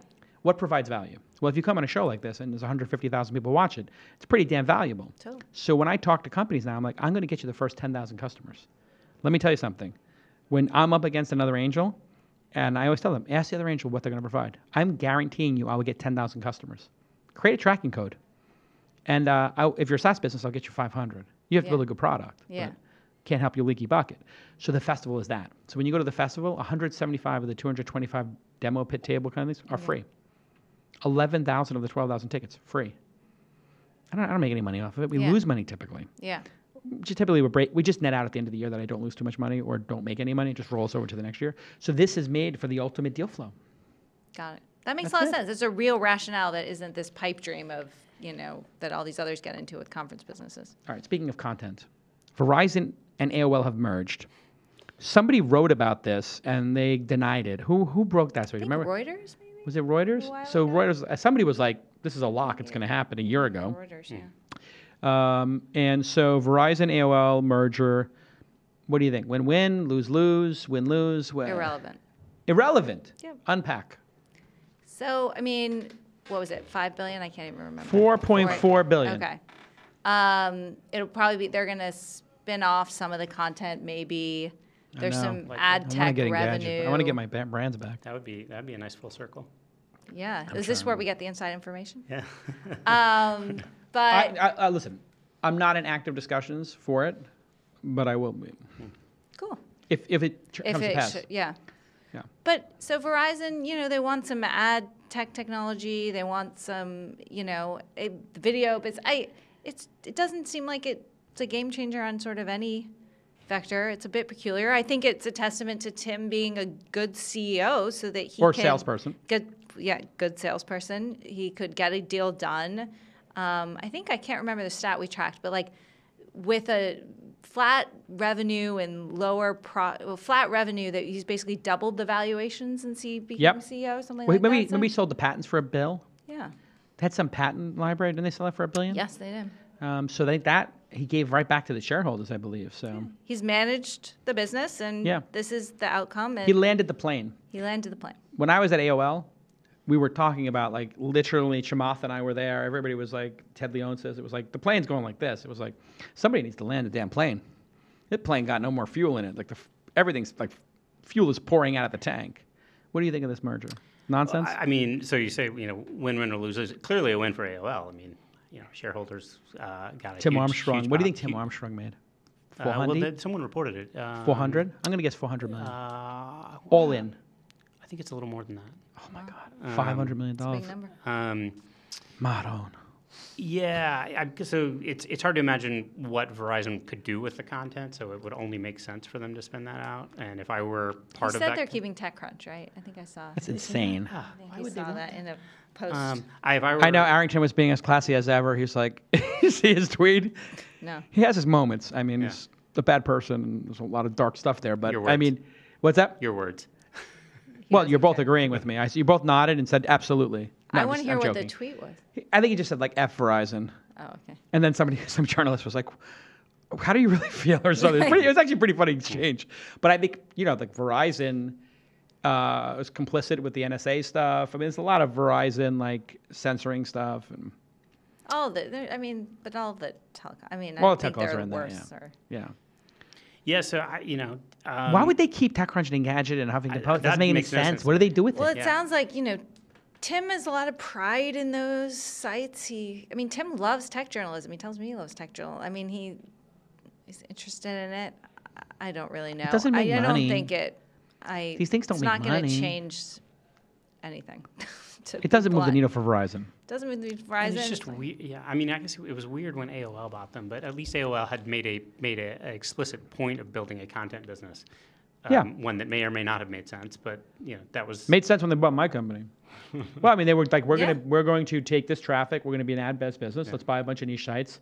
And when we went on sales calls, it worked. And then Tim just took like the whole mid-tail of content. He shut it down, which was a weird move. I just don't think Tim could manage multiple brands. It's very hard to do. Like Condé Nast does it, Hearst does it, Comcast does it, like Disney does it. But it takes a certain content leader to understand that like Pixar is this, Disney is this, Marvel is this. These are not the same thing. Yeah. Vogue is this, Vanity Fair is this, and they can all be in the same building but different floors. And by the way, we're an ad tech business, and we're a dial-up business. Yeah. Yeah. Bizarre. I don't know what to make of it. I guess at least we don't have to report on it anymore, Yeah, right? That's that's a good thing as a report. We don't have to talk about this anymore. And it's Nails in the coffin. And we don't have to talk about Yahoo AOL Right. merging, which is another story no one wants to talk about. We don't have to buy that. Those, Yeah, and we don't have to talk about who AOL is going to buy. Yeah. Will Marissa be running Yahoo in a year from now? Yes. Yes. I would say so. Yeah. Percentage chance. Hi, a year from now. 3 years from now, I don't know. Okay. Percentage chance a year from now. Percentage chance 3 years from now. I would say 63 to 66%, somewhere in there. A year from now. Very Yeah. precise. I think it's less than 50% chance this year from a year from now. Who else is going to run it? That's a good question. And who on the board is going to prefer someone else to run it? I just don't know. After they give all that money back, like, it's not growing. It's not going to grow. At some point, is she going to get like super frustrated with this and just walk? Yeah, I don't think that'll be a year from now. Oh, Yeah, I I don't see. think it So you should just keep trying. Is there any chance she turns it around? What's the percentage chance she turns it around? I mean, it's been 3 years now. I think that a turnaround for Yahoo would be, something Sideways. something akin to what Tim Armstrong did. Can Yeah. you get Yeah. a premium of 50, Well, 75, yeah. 100% relative to where it was when you came in? Well, she did that already, yeah. But can you get someone to buy it? Oh my God, the IRS is investigating that spin-off unit. Yeah. Did you hear about that? No, I their, didn't. their stock tanked on that. Yeah. This is a very interesting This wrinkle. was earlier this week, yes. Well, here's the thing. When you spin off a tax-free entity, there has to be some kind of a business in it. I thought they put... And they put the Yahoo local business in it. So you're like, okay, they check the box. IRS is like, it has to be a significant business. Oh, God. So now they're like, we're the IRS. That's a tiny business. What exactly is going on here? I think we know what's going on here. So this could put a... They'll figure that out, though. They're not going to jeopardize the spinoff. They'll just move something else there. don't you Yeah. think? I think they'll figure it out. It's just a matter of, are they Tumblr. able to do it? Or do they have to take some sort of tax punishment that is Right. more severe than what they thought? So it could just be less valuable. Than, Yeah, maybe they'll do a tax thing. Yeah, I don't come know. to some agreement. All right, listen, we'll just end on the bubble talk. No, actually, you know what? Bubble talk's boring, right? Let's talk about this marijuana delivery. Not at all related to the bubble No, talk, because not at all. these companies just come around all the time. So there's Meadow, that was a YC company, and there was another company that just raised a ton of money that's doing the delivery. The Peter Thiel one. Oh, is back then? Peter Thiel backing a delivery service? I'm not sure. That would be A pretty while ironic ago, since he was backed like- one. He did, really? Yeah, they backed like Oh, Founders Funded? Founders Fund backed. Maybe they did. Like it was like Canadian or something. They had a lot of different marijuana related businesses. So Sidecar is now delivering marijuana. Are these going to be big businesses? Is this a venture No. business? The marijuana delivery business? Going to be a big business? I don't think so. I do think local delivery via these Uber-like networks is a Yeah, big business. Instacart's obviously killing it. Yeah, if it's going to be big and if it's going to be legal, it's going to be owned by someone else, I think. I mean, in and of itself, it's hard to imagine them being big. How many businesses. years before Amazon sells weed? Oh, that's a good question. How many years till Amazon sells it? Because it's legal in 3 states, right? So there's a stigma about it. Amazon could sell weed in 3 states right now, I think. Yeah. I think there has to be a more significant shift in the way that it's perceived. I think 60% of people want it legal. How much higher do we have to get? And the trajectory suggests it will be more, right? I mean, so I think it is a question of time. I don't know.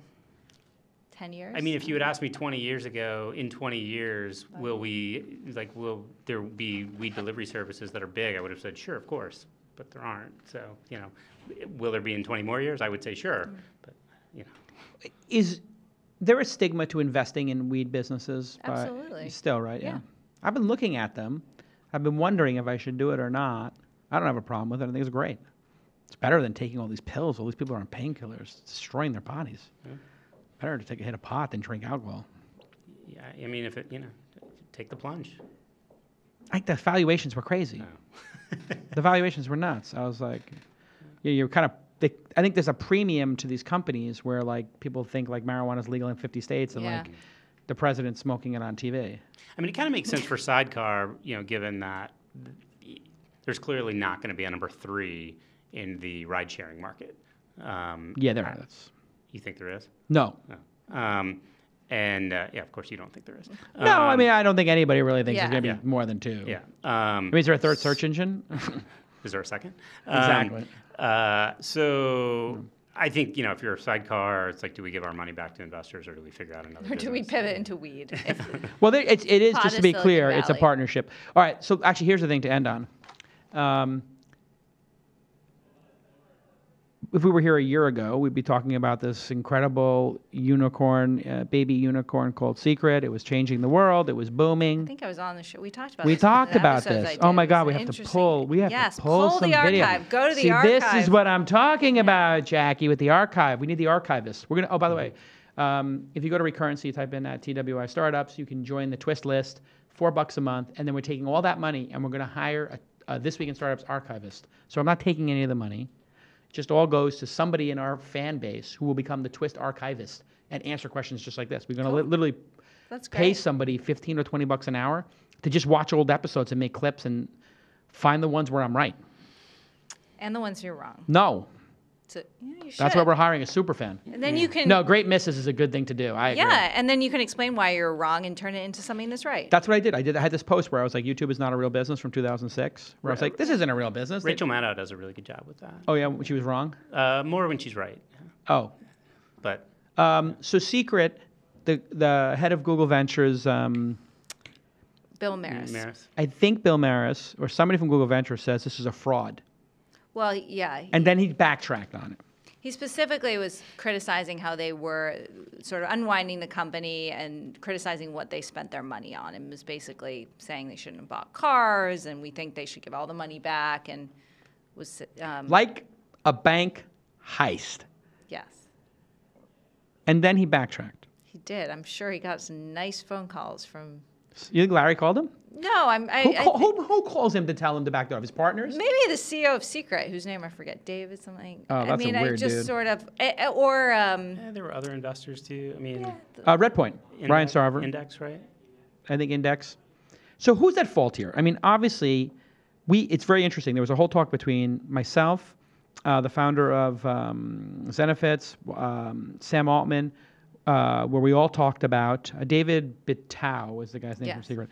We all talked about should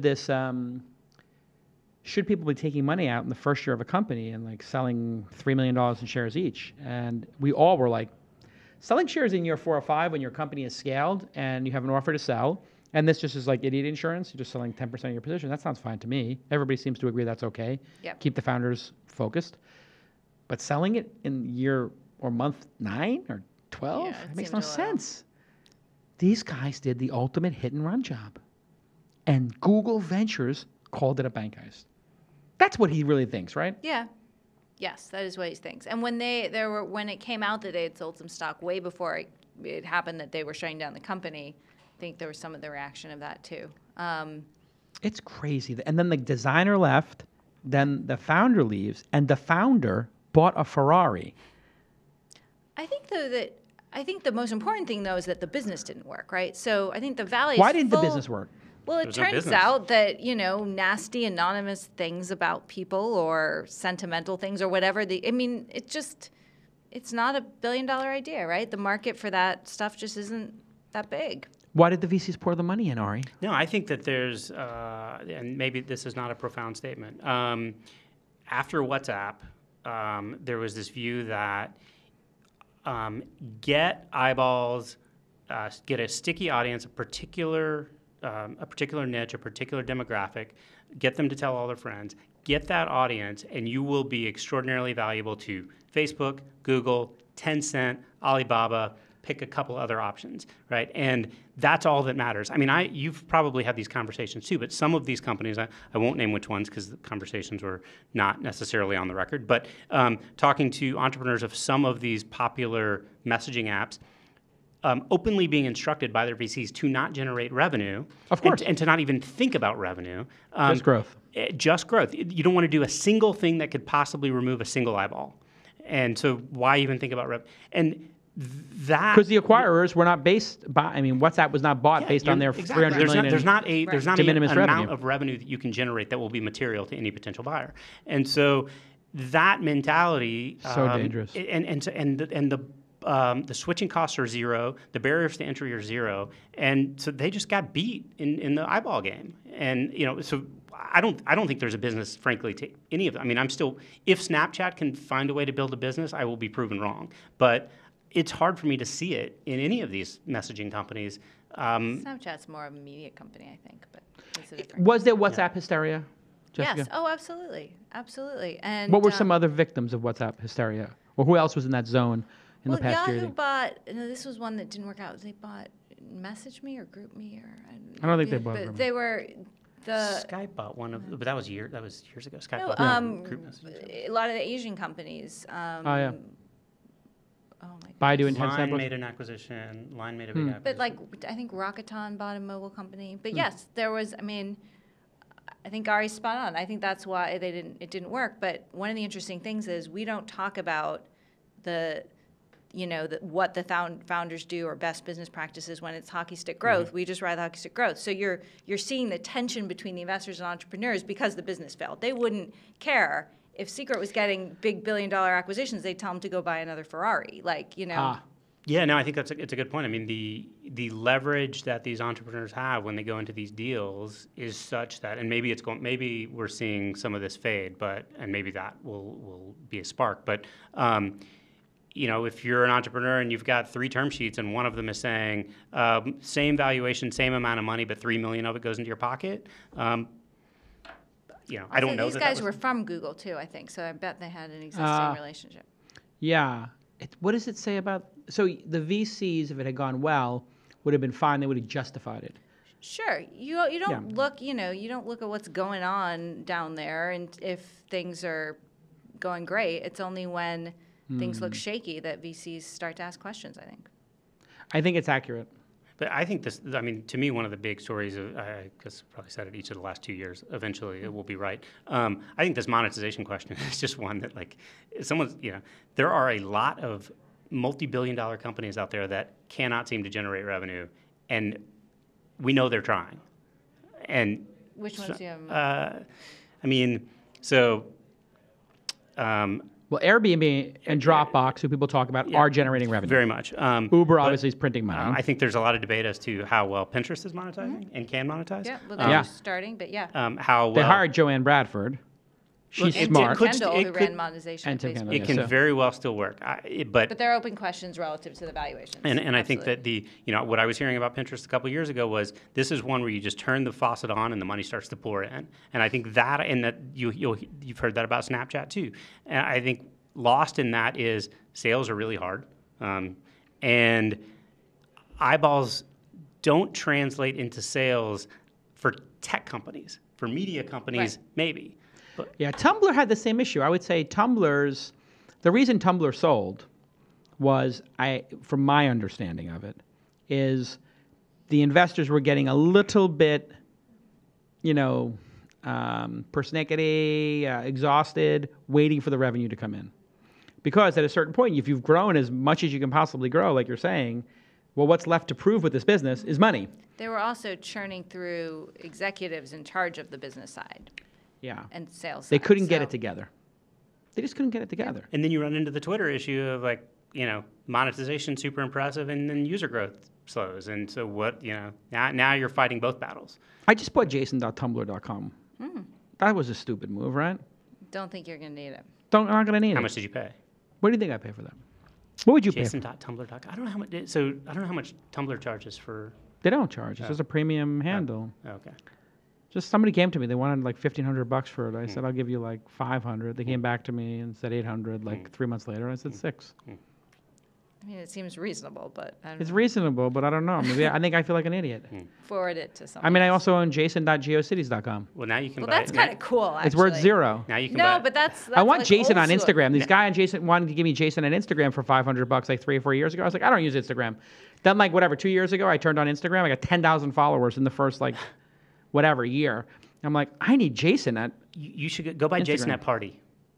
At Party is open now. I can't open Dot it up. Party? Yeah, Jason.party. See how much it is. I bet you'd get it for. I don't want to know what goes on at a Jason Bastille party. Day. Yeah. You gotta So you just- accept the challenge? Does I'm information accept the ready. challenge? Of course we accept the challenge. Right. Accept all Now we're challenges. talking. Information is in. We have 2 teams. Does CNBC accept the challenge? Yeah, yes or no? if I can get 4 people, I'm in. You can do it. You can bring a spouse, Yeah, a boyfriend, okay, girlfriend, yeah. whatever you got. You can bring whatever you want. I want to do something also for kids and like let people bring their kids if they want to, that kind of thing. All right. What's the most interesting startup you guys have seen in the last month? Anything interesting? And then we'll close. let you guys go back to BJ you. Novak's new secret app, the What? List app. You know about this? I know How does- BJ Novak. He's how got a does really good everyone book. not know about this? Nobody They're knows not about reading this. the information startups to watch. Plug. That Oh, we here wrote we on go. this week. I'm Uh, learning from the best, Jason. Here But you go, no, exactly. this is an interesting app, and I actually really genuinely think it is interesting because you create lists. Okay. It's in private beta, so you can't use it yet. And a list could be things I had for lunch today, places in New York to get a haircut, or why Jason is awesome. And some of them are literary, some of them are funny, and it's got this kind of Quora-like, mobile Quora-like vibe. And we recently learned that Charlie Cheever, who is the co-founder of Quora, is an investor in it and advising them, which I think isn't a coincidence. So that's my pick. And what is it called again? It's called the List app. And it's BJ and someone else are the founders. And it's intriguing. It sort of has, when I like see it- jelly. No, Jelly was a little too complicated. jelly was too complicated. This sort of is, it has that like, why do I care what you had for lunch? But oh, this is kind of amusing. And a way I could see how it could be interesting if it was a list that had a utility. So it's one Check to out this watch. book. He's got a book called The Book with No Pictures. Do you have it? I've heard of it. Oh, so I have it. It's up there for a second. The Book with No Pictures. I should have pulled it on the Amazon. I got the Google Play Store up here.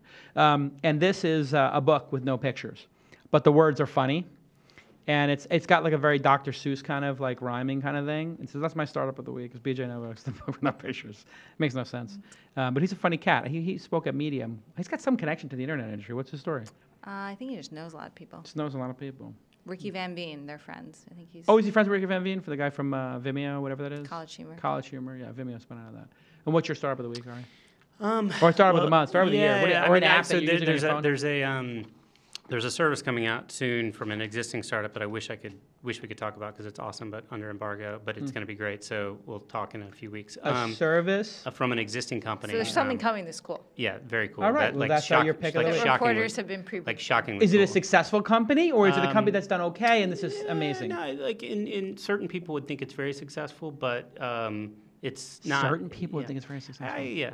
Is this, so it's from Square. Is this on our home screen? Oh, I got it right. No, Square. It's Square. No, it's not Square. That'd be But a that's all I'm great guess, saying. though. Foursquare? That's all I'm Foursquare saying. could be a good guess. That's all I'm saying because then I'll get in trouble. We don't want you to get in trouble. Kind of want him to. One service that I do like a lot, and I just think it's cool because I've been playing with it. And Health IQ. You No. So it's a sort of figuring out how much you know about your own health app through lots of quizzes that are really engaging. That like sounds fun. shockingly engaging. I only started using it because I was doing a story on it. This actually goes back a few months. It was we did a little thing on 3 apps for the new year, and that was one of them. Yeah, it's a really fun little like educational app that I could see being valuable when they have tons of data. I also heard it's Uber for doctors. This just reminded me. Maybe it's called Heal. I don't know. That- I'm an investor in something called Better PHA, or just Better. Chamath and our investors. It's a personal health assistant. So you know these rich people have their own doctors for like Yeah. $50K a year? You got one of those? Ah, please, no way. No? God, no. And then they'll come and they just give you whatever pills you want. It's basically like you get a drug dealer who has an MD. I'm joking. But what does Better do? Better is an app. You get dumped into essentially like an iMessage feed And it with a tells- nurse practitioner or just somebody who's like, intelligent about healthcare. And they're like, take a picture of your healthcare card. I take a picture. I was like, I have a growth on my hand. I had a little growth here. I was like, I just moved to LA. I just moved to San Francisco. I need a dermatologist. They're like, okay, these three people are in your thing, your healthcare plan. The first available date is this. The Yelp reviews are that. That's cool. Which one would you like? I'm like, that one. They're like, great. Then they They send make me. the appointment? They make the appointment. Not even better. They send me hello sign I said, I don't want to fill out these forms when I get there. They're like, no problem. They send me the hello sign. On my phone. Sign. Boom, I get there. I don't have to fill any forms. I say, can you please ask them to have a room ready for me when I arrive? Because I'm on a tight schedule. I promise I'll be on time. I wasn't. And I'll walk right into the room and the doctor will be there. They did that. I basically got almost. No, how did they do that? They didn't Because exactly that's- get it. They basically had the room ready and they were like, oh, your The forms end. are ready. They Yeah. knew who I was. And then they got me right into the room and the doctor came in shortly after. Then they know my primary care physician from LA, Dr. Kawashari.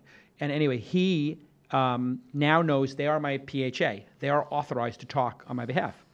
I needed to get meclizine, which is the drug I use for motion sickness. It's a life-changing drug. I was going down to the Caribbean. I knew I was going to be on boats. I knew I was going to be puking. I said, I need this. They're like, great. The prescription is waiting for you at CVS on Chestnut or whatever. I'm like, you're kidding. Nope. That's great. Well, it's not like I'm ordering OxyContin. I mean, No, I'm no. sure if I order OxyContin, they're going to be like, you want to come see Okay. the doctor? But something as simple as like 5 pills Yeah. of meclizine, it's like you can't use it for anything other than that I know of. Maybe. Yeah. Now, So anyway, they do I think stuff that's like that. great. It's a whole exciting area. Yeah. A lot I bought of room it for improvement. everybody in my company, and they made a group plan. So instead of paying like $50 a person a month, I pay 20 or something. Wow. All these young people who work for me, they don't use their health care. You know why? It's annoying. It's annoying. We have Zenefits. You got to have Zenefits. We too. moved to Zenefits. Yeah. Oh my God, we saved so much money. I love Zenefits. Zenefits is getting there. The product is getting better and better. Parker's very smart, but he got David Sachs to come in and fix the product. The product was kind of ganky, I'll be honest, but they fixed the product. You had TriNet before that or something? No, well, we started with Zenefits. Oh, you started with Zenefits. So I had TriNet before that, a PEO. They were charging me $120 a month. So I was paying like $1,500 a year for a really bad CMS that that didn't work when you log in. It just was like old school. So I'm like, we moved 2 companies to it. I saved like $20,000 a year because they make their money they get a commission on the insurance. so with Zenefits, do you pay them and they handle your insurance? We don't pay You them. pay zero. They set up everything. They use Zen Payroll for their payroll, so it's sort of bundled. Everybody Pick your signs in, plan. goes to the flow. When you onboard something, they get an email. They go in, they put in all their documents, they sign all their papers, DocuSign style. They check everything off, and then they give you your health insurance. It turns out insurance brokers get basically just like a real estate broker. Instead of getting 1 month of your rent for your apartment, they get 1 month of your health care. 1 month of health care is $400. If you have 20 people, Yeah. that's $8,000 for every 20-person company you sign up. If it costs you a salesperson talking to somebody for 15 minutes and saying this is free or 15 hours, that's a pretty delicious commission. You get it every year. So you sign up with Zenefits, then they go out and find you the best deal for your Correct. employees? And they'll give you a bunch of you can pick it, but they'll help you source them. And because of Obamacare, everybody gets the same rates now or something. Like that whole idea that like group buying was Yeah. important. And now they're building this whole like hub and spoke where like they're going to just keep adding services. So you can put your days off in there. Yeah, we use it for PTO tracking. We use it for PTO, everything. paid time off tracking. And then I think, if you're doing that, maybe I could put my receipts in there. Yeah. Who knows? Maybe we could do our yearly reviews Performance in there. reviews. Performance That's reviews would be an easy and one. all of their revenue is coming from the insurers. Is that right? Yeah, if they wind up Right now, having, yeah. here's the thing, they're going to wind up having 10 million people on this thing. They need to build a SaaS business too. Yeah, but even if they didn't, let's just say you give all the SaaS product away for free and you have 1 million people on this platform. They'll get there very quickly, I think, to 1 million. If 1 million people are on it and they make $400 per person, $400 million, what could this business cost to run? They have They have a 1,200 lot of employees. salespeople. They have a lot of They have salespeople. 1,200 people. They got a huge Arizona thing going with the salespeople, like Yelp does, and it's it's not that expensive. I mean, they're basically printing money. They're at just $2 raised billion in it- revenue. They just raised it $4.5 billion. So I put 100 dimes in. I got to put you're 100 an dimes in. investor. You got to disclose. I forgot. Forgot. I literally forgot until Well, you this just very did. moment. You just did. But I put 100K in at like the $4.5 billion valuation, so I might be an idiot. I don't think so. I think. How do you get on and around Parker's like that? great. We went to college together. How do I get in around like that? No, but I mean, do you just call up like the lead You investor? just said. What He's the best angel investor of all time. I'm working towards that. No, you have to No, but I fake mean, it we're- until you make sorry, it. No, Were you- I'm not were- gonna. I'll be honest. I'm like literally the 50th right now. But were you already an investor? I was not an investor, but David Sachs is one of my best Oh, okay. friends. So you David just said Sachs we're- launched Yammer at my conference. Yeah, yeah. David Sachs is an LP at my fund. David Sachs is running the joint. He's like the product Yeah. guy there. I mean, so, But so they're- make a so couple they're phone doing- calls. Hey, can I get a piece? How do I wet my beak? Can I get my beak wet, Ari? Yeah. No, I can ask David Sachs that. Are you looking for a career change? No, You I wanna- just I was I think it's Seriously, if interesting, you like the- if you're here in San Francisco anyway, like Yeah. literally, you should just cover the venture capital scene for 1 year, yeah. and then just jump ship as quick as possible. Oh, I've been covering venture capital for like 7 years. Yeah, it's We're 7%. wired differently. It's I it's know, odd. I It's know, but bizarre. listen, you can still do It's what not rational. The VCs We're want to not. have somebody doing a little bit of journalism. Like I'm like a half a They journalist. say journalism. They I don't do really mean random. journalism. I You're do different I do because you work random for acts. yourself. I know, but I do working random acts of journalism. random acts of journalism. You talk to any of the journalists who have gone to VC firms and ask if they're actually doing journalism. Yeah, let me ask Michael Moritz how that's going for him. Well, okay. Yeah. Except him. Oh, there he goes. He's going right by on his G550. Michael, how did it go? Do you want to go back to Want a Fortune? job? Yes. Yeah. What is he? Was that Fortune? Where was Michael Moritz? Was that Fortune He's, reporter?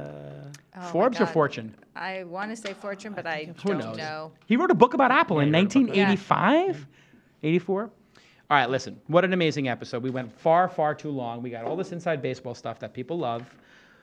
Everybody follow Ari Levy. He's Levy News. See that? You should just be Levy News. That's it. Your own little incubator. Just launch an incubator. Everybody's doing it. And of course, he's a tech reporter at CNBC, which I was almost on the other day, by the way. You were on the other day. No, this week. Oh. They wanted me to come up. I had a speaking gig, but they were talking about Etsy. Hmm. Guess the Etsy IPO went. Yeah. Well, the IPO went fine. The earnings went badly. Yeah. Yeah. So Jessica Lesson is Jessica Lesson on the Twitter, and she is the founder and editor-in-chief of The Information, of which I am a subscriber. Now, I got a couple people in my office who log in, and did you check those IPs that I got? We'll talk. We'll give you a deal. We'll get them accounts. I just want to be honest with you. Like, Yeah, it's okay. here's the thing. Like, We're a startup. Right now, spread the word. okay, so you're not going to over-police me. I'm not Because if gonna you were like, hey, over-police you got to you. get 2 subscriptions, I'd be like, that's not worth it. Because No, of course. You're a startup. But right, we'll, I have but we do 9 want, people, 10 people. Yeah, but we do corporate deals. Oh, that's good. Yeah. So people can buy like 10 seats? Yeah, we 20 have tens. seats? We have people who buy hundreds, but Oh, really? What does it go down to then? Like $99 a year per person or something? $100 a person? 200? still figuring it all out. Ah, good. Do you have like a group salesperson, or you just No, we you just reply we to do the no email? sales or marketing right now. We got to change that. That's Yeah, you need to have like one person, Yeah. just customer happiness, customer happiness. customer success. That's Yes. it. You don't need a salesperson. Yeah. Because you're not like a hard sell product. You want to have a customer success person who then does a drip campaign with like tout, which I'm an investor in. You guys are making me disclose all my investments. I'm trying to like Absolutely. covertly promote this shit. So tout, which I'm Yeah. a proud investor in, like they'll do like this whole setup where it's like you just put emails in and it just does like a whole email thread. Huh. You know? I got to learn this. It's stuff. really good, We've yeah. been focused on the journalism, which You we're come to going my to stay incubator. so focused on. You can be an incubator company. Come to the lunch incubator every week. You can sit in if you want to go to there. Hey, thank you, producer Jackie, 4 Emmys, and she's going to get another 4 working here, I hope. And Jacob, thank you for making everything flawless. Luke and Matt for keeping the lights on. Welcome to our 2 new sponsors. That's really nice to have new sponsors on the program, ZipRecruiter and LegalZoom. Thank you for WeWork for hosting our gorgeous, beautiful studio. And welcome to the team, Michelle and Ashley, new people here. And of course, my Bryce, my chief of staff, keeping things. I have a chief of staff, huh? That's impressive. That's pretty good for the That's kid from pretty- Brooklyn got a chief of staff. That's pretty awesome. What does he describe his job as? Chief of staff? No, he's literally my chief of staff. I was like, all these people I know have chief of staff. I'm like, It's a great title. isn't it the greatest? Yeah. Not an executive administrator. I have that. That's Yeah. Ashley. But then I have a chief of staff. Very important. You know what a chief of staff does? No. Oh, if you find out, let me know. Okay. I don't know what exactly this is supposed to be. Trains running on time. I think it's supposed to be like high level. They're supposed to take notes for you and help you make decisions as well, right? I think he does come and take notes on everything. He does keep track of the things I say in meetings. So if we were in a meeting and you're like, hey, Jason, I'd love to have this person in my company speak at the next festival, Yeah. he would keep track of that. Yeah. And he'd be like, okay, here's the things that you were promising, considering, or whatever. What do you want to do on these 7 items? And then when the investment stuff is coming in, it's like, oh, this founder wants you to give up your pro rata. This founder wants you to give up most. Everybody wants me to give something up. That's my life now. Everybody wants me to give up some right that I have as an investor. Could also be your full-time periscoper. Chris Saka with the periscoping. It's crazy. All right. And we'll see you. Thanks again. You guys were great on the show. And John on the ticker and Snappy TV. God, John's in the other room. He's like, how come I'm not getting any credit? John, I want to see the ticker, Launch Ticker Pro, not growing quickly enough. Our $1,000 Wow. per subscriber. It's How got many of 11 those do you have? subscribers. 11, okay. We have That's- 11. It's not I'm hoping to get it, insignificant. literally, I want to get it to 150. And I can don't do want it. any more. I'm sure you can do it. You know what the Launch Ticker Pro is? No. You get $1,000. Now I'll be up 600 on you. I pay 400 for the information. You pay me I $1,000. don't, well, I need to know what it is before I know if I need it. But I basically, I have these companies that I meet with. yeah. I have chief of staff. Oh, it's your take notes. I always thought I should do this. So what we're doing God is, damn it. John is taking notes. Yeah. He runs the ticker. No poaching, please. He's really I good. won't take them. No, I'll go right after Amir. I got Good my luck. sights on Amir. Good luck. I could shake him free. I got some ideas. Anyway, the idea here is I'm meeting with the earliest stage companies. So we just asked them, like, hey, do you mind if we profile you in the Launch Ticker Pro? It goes to 11 people are paying, and then 30 or 40 of Jason's VC friends get it as well. It's just like a short profile of the company, emerging Do you companies. is it literally your notes, or do you make it like? No, he writes it profiling? all. But I'm Okay. asking the questions, so he Yeah. can build it based on that. It's got a little bit Yeah. of metrics in it, so it's probably a little Yeah. more insidery. They probably wouldn't give those to Yeah. you, or they would probably give, there's probably a third of the notes they wouldn't give to you because it's too big of a subscriber base. And then another third they wouldn't give to, Recode or any public thing. Yeah. And then the bottom third are probably very non-material metrics. So we can get a little bit more material metrics in there because they know it's a limited distro. Yep. But I think what will be good is it's emerging companies. They're all under a year old. They're too early for the information to care. Too early. TechCrunch doesn't give their reporters a day to do a profile. We spend a day on each profile. So what I'd like to do is have just 2 people doing this. I think it's a brilliant idea. Thank you, Jessica. People You should did really. that. You're This is- crazy if you're a VC and you're not getting Jason's notes on startups. That'd be a pretty good thing, right? That would be. Maybe we an need to amazing rename this thing. Jason's Notes. I honestly, Jason's notes. Launch Ticker Pro is like it's real time launch ticker or something. That's not what you need. Yeah. No, I would. Look at Jessica. Yeah. Providing value. Glad to All be right. helpful. We'll see Glad you to be all next helpful. time on This Week in Startups. Bye-bye.